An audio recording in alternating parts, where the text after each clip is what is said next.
Mengapa tarian perang Dayak adalah peta adaptasi manusia? Hei semua, selamat datang.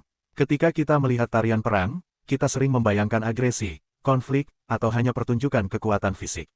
Tapi bagaimana jika saya katakan bahwa di jantung hutan Kalimantan, ada sebuah tarian yang bukan hanya tentang pertempuran, melainkan tentang evolusi psikologis yang mendalam. Kita bicara tentang suku Dayak, dan tarian mereka, khususnya tari gantar atau hudok, adalah sebuah jendela ke dalam pikiran manusia yang beradaptasi dengan lingkungan paling menantang di bumi. Ini bukan sekadar gerakan, ini adalah bahasa yang memungkinkan mereka menjembatani yang terlihat dan yang tak terlihat. Ambil contoh tari hudok. Tarian topeng yang menakjubkan ini dilakukan oleh Dayak Bahau atau Kenyah. Para penari mengenakan topeng kayu yang menakutkan dan kostum serat pisang yang melambangkan roh pelindung dan hama. Kenapa pertunjukan yang begitu dramatis? Itu karena tarian ini dilakukan untuk ritual panen. Tujuannya adalah untuk memanggil roh-roh yang baik agar memberkati padi dan mengusir roh-roh yang jahat. Ini adalah asuransi psikologis mereka. Mereka menghadapi ketidakpastian pertanian di hutan yang tak terduga dengan ritual yang meyakinkan, kami telah melakukan bagian kami, para dewa akan melakukan bagian mereka. Perhatikan gerakannya, itu imajinatif, energik, dan sangat ritmis. Musik gong dan gendang yang berulang menciptakan keadaan trans, sebuah cara untuk melepaskan stres komunal. Dalam masyarakat yang sangat bergantung pada kerjasama dan hasil panen yang sukses, tarian ini berfungsi sebagai pelepas tekanan dan pemersatu komunitas.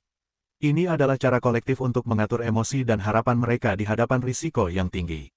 Tarian Dayak adalah pelajaran tentang adaptasi kognitif. Ketika manusia menghadapi lingkungan yang keras, hutan yang lebat, ancaman binatang, penyakit, mereka tidak hanya mengembangkan tombak.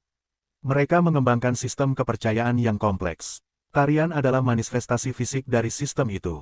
Mereka mentransformasi energi yang menakutkan, seperti roh hama atau musuh, menjadi energi yang dapat dikelola, diatur, dan bahkan dimanfaatkan untuk tujuan positif panen dan perlindungan. Lihatlah Mandau, senjata tradisional mereka. Itu indah, dihiasi dengan ukiran rumit. Ketika para pria Dayak menari dengan Mandau, mereka tidak hanya berlatih bertarung. Mereka menghormati keterampilan, leluhur, dan hubungan mereka dengan hutan. Tarian ini mengajarkan disiplin, memupuk keberanian yang diperlukan untuk berburu atau membela desa. Intinya, tarian ini adalah sekolah, balai kota, dan kuil mereka, semuanya terbungkus dalam satu gerakan. Kisah Dayak menunjukkan kepada kita bahwa evolusi manusia tidak hanya tentang kekuatan otot. Ini tentang kekuatan imajinasi kolektif.